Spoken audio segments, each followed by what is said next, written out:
আর যার মনের মধ্যে সততা আছে, আল্লাহ পাক কোনো না কোনো দিন ইনশাআল্লাহ তাকে হেদায়েত দিবে।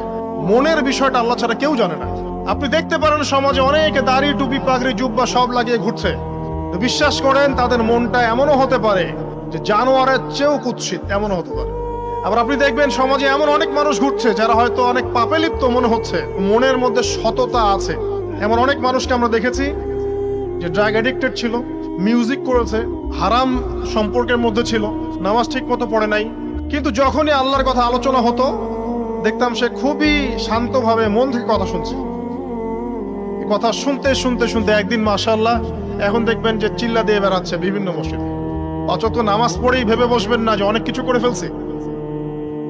এক চিল্লা দিয়ে মনে করে ফেলবেন না যে দিনের জন্য অনেক কিছু করে ফেলছে। একটা হজ করেছেন, ওমরা করেছেন, সিয়াম রেখেছেন, দিনের জন্য দান সদকা করেছেন, একটা মাদ্রাসা মসজিদ